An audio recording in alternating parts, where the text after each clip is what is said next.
manifestation aujourd'hui à Kinshasa pour exprimer notre indignation par rapport au mariage engagé entre le pasteur Pierre Kasambakana et la jeune fille adolescente Meda. Nous contestons ces mariages. Pourquoi? Pour nous, les activistes des droits des femmes, c'est un mariage forcé, c'est un mariage précoce. Pourquoi? Parce que le père de la fille, à travers ses propos,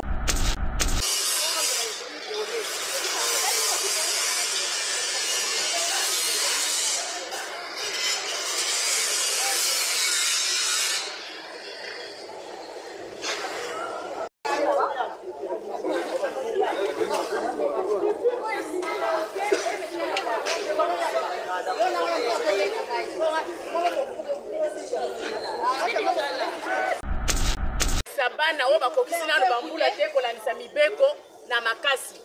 Eza la kobala bango ata soki mwana ngo andimbi biso tozo benga ngo na français to lobi eza violence. Quand vous prenez un mariage ou vous donnez un mariage à un mineur, ce sont des violences. non l'attention à la pudeur. Non à la pudeur. Okay. Non l'exploitation sexuelle. Les femmes ne sont pas des cadeaux. Les femmes ne sont pas des cadeaux. Non à l'esclavagisme sexuel. Non à l'esclavagisme sexuel. Les femmes ne sont pas des offrandes. Les femmes ne sont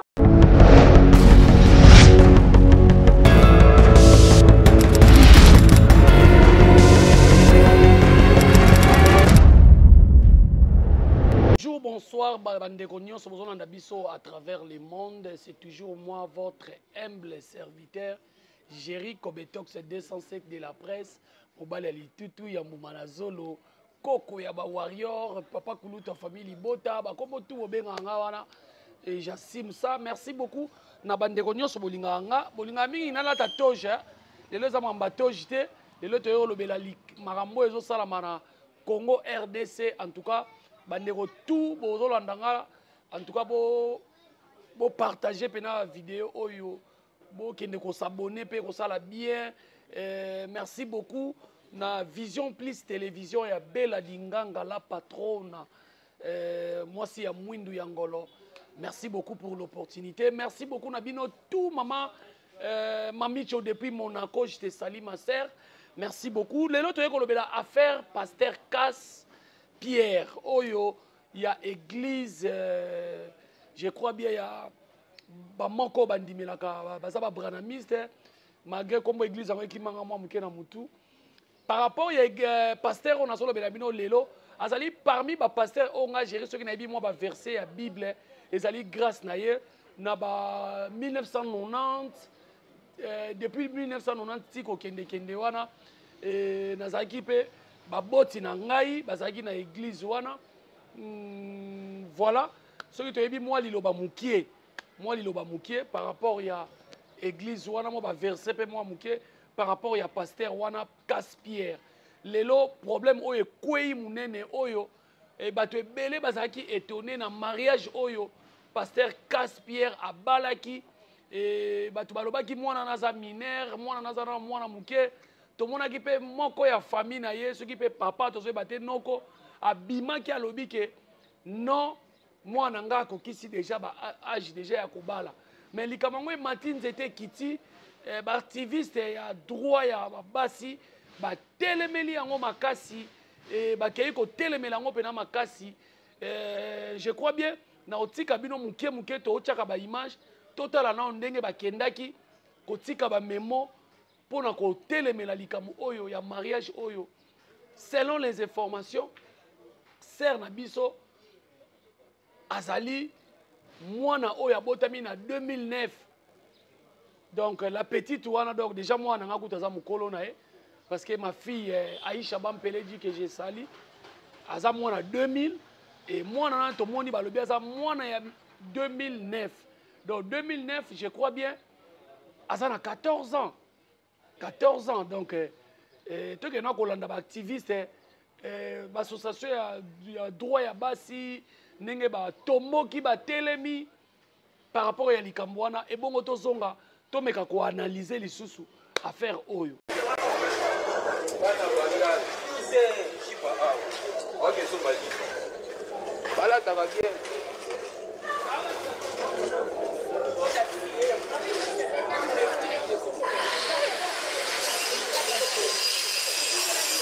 la marche, comme déjà auprès de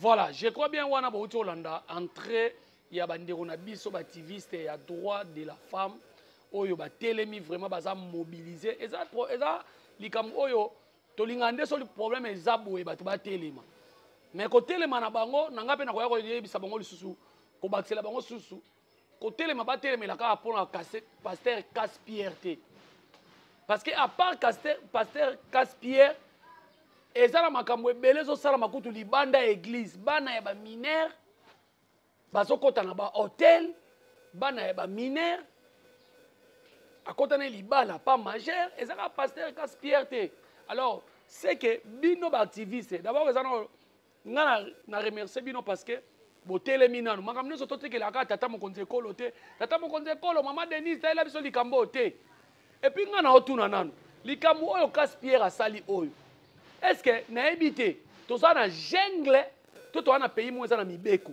est-ce que baeglise nani akambaka baeglise nani akambaka baeglise to baeglise yango na yango etambolaka na bulu yeke na ndenge nango pasteur nyonso akosala makambo ndenge alingi parce que à part pasteur Casse eza na bapasteur mpe bazosala baabi ebele oyo baotambola mpenza na limemia te oyo baotambola mpenza ke otala oyo aza mosala nzambe te lelo bandimi ebele bakimi église leti babiso nakomona dimi nanga vumie mpona apesa mare na biso parce que bapasteur ebele babebisi personnalité ya bapasteur parceke nga na otuna ntango pasteur Casse-Pierre asalaki acte oyo baeglise bolobaki nini bozalaka na commission ya discipline te bozalaka na commission ya sanction te bozalaka na bino mpe na président te ou comment. Oui, kobenga l'État kota likam. Oui, c'est bon. L'État kota likam, oui. Mais bino pe ba pasteur. Mokambi na bino azali. Bozana association mobimba, bozana structure mobimba. Oye kambara ba pasteur. Ou soit na Congo totambo na biso na Congo moko boye. Ba pasteur ba otambo on a boulu yeke. Akosa n'importe quoi. Et ça vraiment passe. Tozonga lisu na vidéo, tozo loba, tozo la ba vidéo. Totala ndenge ba maman na biso balobaki na Kikongo, na Swahili, na français par rapport ya acte oyo salami, par rapport ya mariage oyo jusque là bazoloba ke selon bango ezali mariage moko forcé parce que sœur na biso aza na 14 ans, aza mwana 2009. Donc mwana nga liboso aza mwana 2000. Ma fille olem su bato bakamwa lelo so tota mwana na nzela baloba chérie oh mère. Mais ok, à Botemi na 2000, na mais à Zoko ça 24 ans. Toké na tolanda image et bon motozong.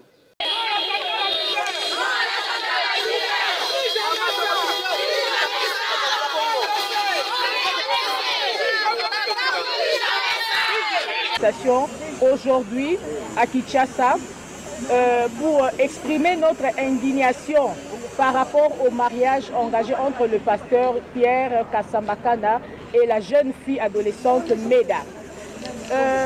Nous contestons ces mariages. Pourquoi? Pour nous, les activistes de droits des femmes, c'est un mariage forcé, c'est un mariage précoce. Pourquoi? Parce que le père de la fille, à travers ses propos, il a affirmé qu'il a donné sa fille comme cadeau au pasteur. Alors que notre loi ne tolère pas ou n'accepte pas que la femme soit donnée comme cadeau dans un mariage. La femme doit se marier avec son propre consentement. Et surtout que si la justice arrive à nous aider à prouver l'identité de la fille, que nous tous, nous sommes convaincus que la fille est vraiment mineure à travers les images que nous voyons dans les réseaux sociaux, nous demandons à ce que cette fille soit remise dans ses droits, que ce n'est pas un mariage, sa place est à l'école. Voilà pourquoi nous sommes venus ici au ministère de la Justice solliciter l'implication personnelle de la ministre de la Justice et aussi de la ministre du Genre. Et aussi nous avons marché pour exprimer notre gratitude aux démarches amorcées par le procureur général de la République à travers l'arrestation de ces pasteurs. Mais aussi, nous voulons avoir l'implication personnelle du président de la République, champion de la masculinité positive, et en tant que père de famille, monsieur le président de la République, impliquez-vous pour que Meda retrouve sa liberté. Merci, monsieur le président de la République. Sabana oba kokisina no bambula te kolanisa mibeko na makasi. Ezala kobala bango ata soki mwana ngo andimbi biso tozo benga ngo na nzoto lobi eza violence. Quand vous prenez un mariage ou vous donnez un mariage à un mineur, ce sont des violences. C'est ainsi que ma maman biso to yawa pona koloba ete nous sommes contre ce mariage là. Notre présence en ces lieux est significative pour dire que toyel libosa ba basaka mibeko. Wana koyebisa bango ete mibeko na biso ya mboka oyo bino bo aplikaka bino bakokisi mibeko to batia yango na misala bolobi ete mwana oyo akokisi nanu mbula 18 te bakoki kobala ye te soko bali ye eza violence. Atako mwana oyo moko andimi oyo tolobi na français de même consentante, même lorsqu'elle a consenti ezali kaka violence. Kotinda pe mwana na mariage ya makasi koloba ete po aza mwana nga na boti olobi ete na décider kotinda ye na mariage ezali mariage forcé ezali mabe.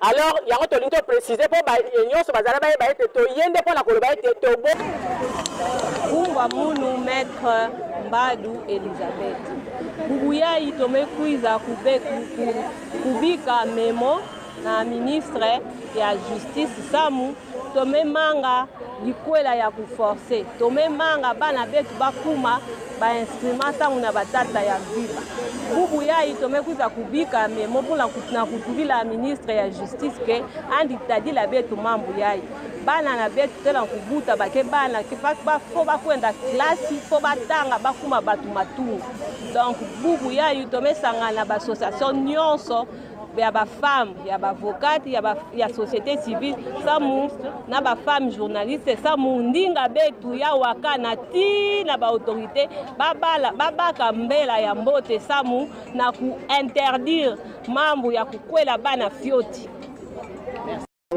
OK, c'est bon.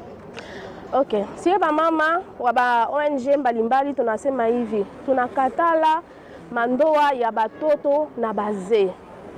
Sagisi tukuna sikia habari ya Pasteur Cass na ule bibi anaolewa. Tunapenda tu justice yetu ifanye kazi yake. Hatupendi wa mama wa baba waweze kukamata watoto na kubatia kubandoa fashion bataishi mubaya. Ndio maana tuko hapa pour que justice yetu ya Congo ifanye kazi yake. Merci. Voilà, wana bauti kolanda image ndenge ba activiste ya droit ya basi. En tout cas, les camarades n'ont pas télé, mais on a sobandé la maman na biso. Pour bino pe mo basi bolembaka. Bino pe mo pe basi bozakabonde pe facile à manipuler, facile à corrompre. Alors, les camarades n'ont pas télé, mais il y a mariage oyo babali mwana ya 14 ans. Bo télé mais lango ka pona pasteur casté. Bo télé mais lango pona ba hôtel oyo ezokota ba mineur. Il faut vous en suivi parce que vous êtes activiste, il faut vous en battre partout. Il y a des hôtels où ozokota bozotala mwana azokota oyo. Est-ce que mwana azana 18 ans toi azatana 16 ans? Po akoli kaka ozomona nzoto ekoli muto azokota na ye azape mineur lokwa yete azam majeur omona musupe tata ya mukolo koleka pele msuna Cass Pierre oyo. Nyoso toi il faut suivi pour mboka na biso na lobango chaque fois. Même pasteur Cass Pierre tia sali acte oyo ayebi ne mboka na biso suivi ya la kanango te. Ayebi nango yango sali bongo parce que mboka o discipline ça. Moi je ne pense pas que na Rwanda un pasteur ya Rwanda ko bala mwana ya âge wana pasteur Cass Pierre abali na Kagame wapi to na Museveni o wapi oke na kobala mwana ya 14 bongo babala kaka na Congo parce que babi Congo désordre Congo balandelaka bango batu te bakokanga mutu boye bacorrompre po aza boye non même le président de la République a boye makambo oza muluba osa makambo mabelo ko oza muluba non aza président ya ba minoko nyonso. C'est quoi ça dans ce pays?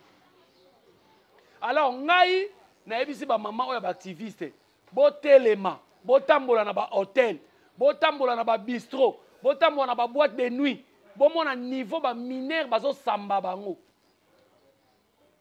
bomona niveau ba mineur makamba osala mineur azala kata bar azomela ba tembo azomela ba shisha mineur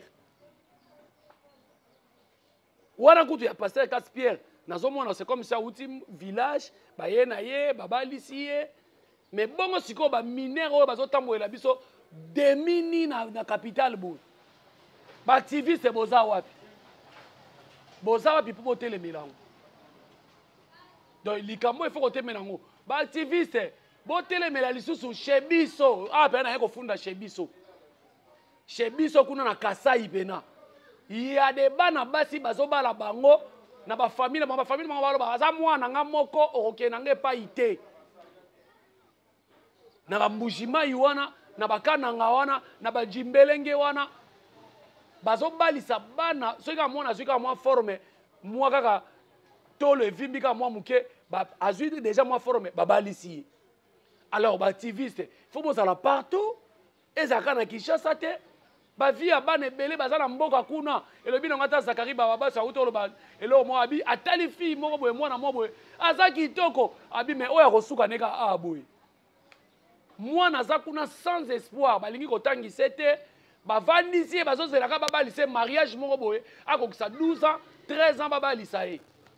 Alors il faut botelemela ngo baactiviste bana basi botelemi il faut botelemela ngo bozala partout.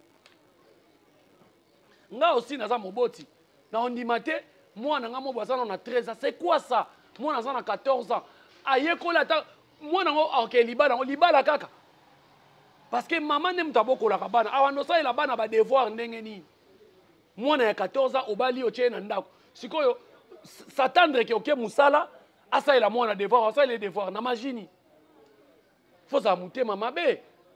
Donc, il faut attendre. Quand même, nous avons des ministres. Banabasi, les autres dans Banabasi, bazo kamba entreprise.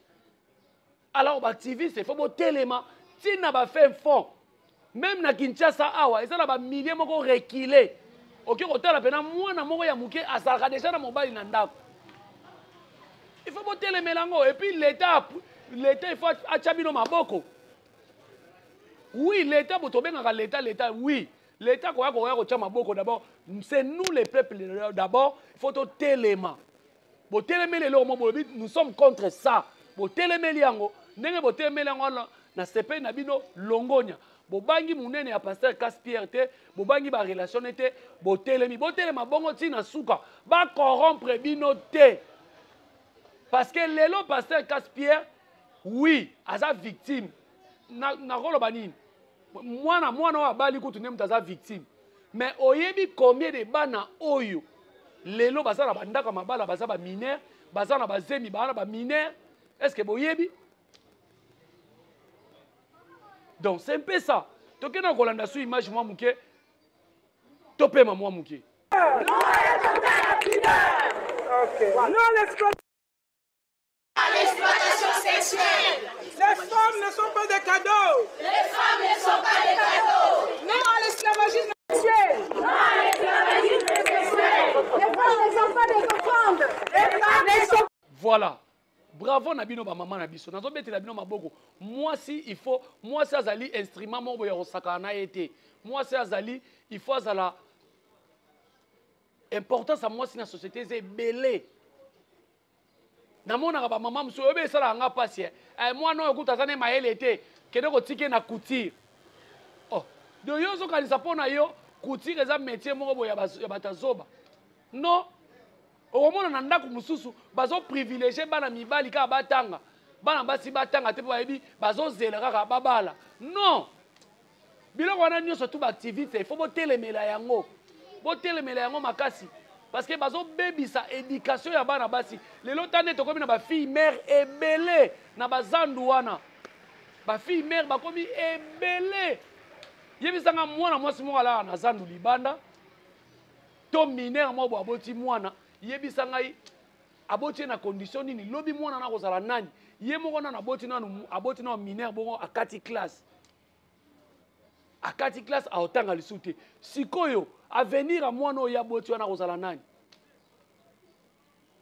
koloba français eza kozala mayele te po okomona mpe mutu omona mpe shege azobokola mwana na français oui omona mpe kulu na abokola mwana na français mais français ezali intelligence te koloba ngo me kokomeza eloko mosusu donc ngai je suis pour naza pour bino baactiviste batu ya droit ya basi botelemi c'est bon bravo mais botelemela ngo kaka mpona pasteur Casse-Pierre te botelemela ngo na bapasteur mosusu mpe baa na likanisi to baza na kati ya makambo wana il faut bobimisa bango botelemela bango nazomona photo moko ezosikikile nayebi te ngai na confirme information par pamba te ya pasteur je crois bien Théodore namoni ye mpe bapiblie ye nazomona elonga mwana mwasi c'est comme si on ira za mine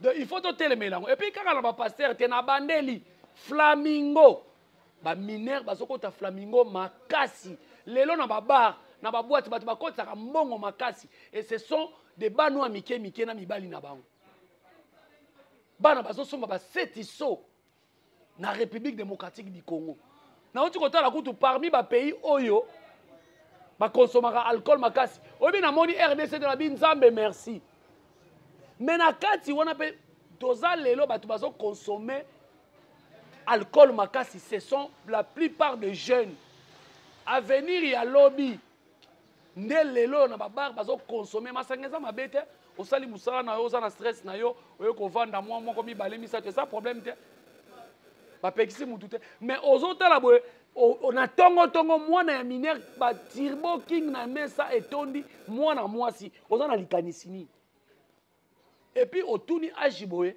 aza minere po bana basi nde bakolaka na omona mosusu omoni etala monene etala poitrine okotuna boye 16 ans okotuna boye 15 ans likolo nango abakisi shisha likolo nango azomela basigarette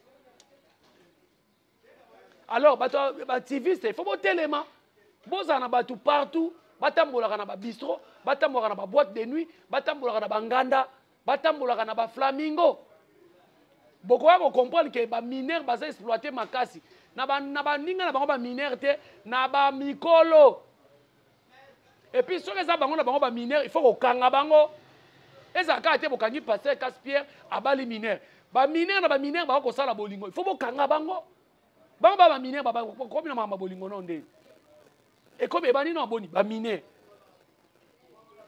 ata kutu Adam na Eve bango baliaka mbuma bazaka baminere tolanda te exemple wana ata nyoka yaka kokoya kofongola porte mais quand même je ne pense pas que Eve azalaki minere alors il faut totelema mboke bonga likambo soki te esalami totelemi congolais tolingi kotelema kaka na makambo ya buzoba babeti bandeko na biso na match awa na Maroc namoni la plupart ya bato ebele batelemi ce sont des Camerounais tala bacamerounais nde bake kofinga bamarocain basilikeli bamarocain mais biso moko bainfluenceur oyo balobaka ke ngai nanga na succès ngai nde nakangi TikTok ngai nde nakangi oui oza influenceur influenceuse okomi na mot à dire mais tu peux parler aussi pour na mboka na yo mais namoni ebele bamikumisaka bainfluenceur na bainfluenceuse balobeli makambo ya Maroc te bokomi kobenga Jaël Show yakolo tutela biso bordir donc bino na Congo influenceuse ezaka Jaël Show lelo bamoni importance ya Jaël Show donc totelema conscience il faut ya biso je pèse bien mes mots pasteur Casse-Pierre asali yango parce que ayebi ke toza na pays oyo suivi ezalaka nango te soki tozalaki na pays oyo suivi ezalaka mibeko ezali alingaka oze te yango napesa exemple soki pasteur Casse-Pierre azalaki na Rwanda je ne pense pas qu'alinga asala makambo asali ou bien Uganda ata Tanzanie oyo alinga asala yango te parce que ayebi toza na Congo eza mboka désordre Congo mutu aotekela eloko abieza eloko nanga mona oteka ngo na prix na lingi tala mboka mobimba. Donc maman bazolo ba ke mwana ngai ata na balise minere a mwana nga moko etali mutu te. C'est quoi ça dans ces pays? Donc il faut l'état na biso il faut suivre ça. Otie mibeko suivi frère la nanasima. Mibeko ezangi suivi ero suka nango na nzela. Voilà, merci beaucoup bino bato bolo ba rebele. Olinga kolobela Fali, olinga kolobela Belvi. Bon moni ndenge na salisco analyse par rapport à likambo oyo ezali likambo musique te. Donc na linga bino makasi, merci beaucoup. Na bino tout bolo na inga na Vision Plus télévision. Merci beaucoup na ba bandeko tout bolinga ngai, batu tout bo soutenir ngai. Je suis toujours et encore toujours Jerry Kobetox, Koko ba Warrior, papa Kuluta famille Bota, garçon elongi mabe internet. Donc yeyo a zalaki pona bino pona kopesa bino mbela. Mais selon les informations nazomona batu mususu baalo ke Caspierre asa soki na makala. Pour congolais, mutu azona na parquet asala tie la makala. Jusque là tozona la non information ceux qui va transférer déjà la makala. Maintenant, nous sommes à CT. Azalaye mon côté. Il y a des pasteurs pour m'attacher et face à un mineur. Na lobby ango. Jérôme lobby bangite na lobby ango. Il y a des pasteurs. Il y a des musiciens pour m'attazala na podium. Il faut les canaux mineurs. Oui. Il y a des entreprises pour garder poste na il faut un mineur. Alors bah mineur bazo souffrir na Congo. Mususu bo mona bo balamki na tongo chacun pour soi Dieu pour tous. Banzungu bandi komata o mutu na mutu alamba na tour na ye. Si au moins na bonga kuta une occasion mo ya $50. Ako cédé. Alors, ba activiste ya droit ya basi, il faut bo banda déjà. Biloko na pe faut banda déjà ko enseigner bana basi. Kota lisa mwana mwasi nzoto na yo okoki ko pesa o lupangu. E ko sombela mama no lupangu. Nzoto na yo ekoki ko komisa o mwasi na société ministre. Mutu na yo. Donc c'est un peu ça. Tokuta dans la prochaine émission, toujours kaka ngai wabino Jerry Kobetox parce que tu as dit ko beta CT il faut to beta lango pena CT et ko sala bien. Merci beaucoup na maman Bella Dingala, Bella Dinganga et puis merci beaucoup na maman Pasteur Titi La Source, merci beaucoup na maman Mamicho depuis Monaco. Merci beaucoup na Rosie Katessa depuis France, Rosie Katessa depuis France, moi c'est mon ya mwindu ya ngolo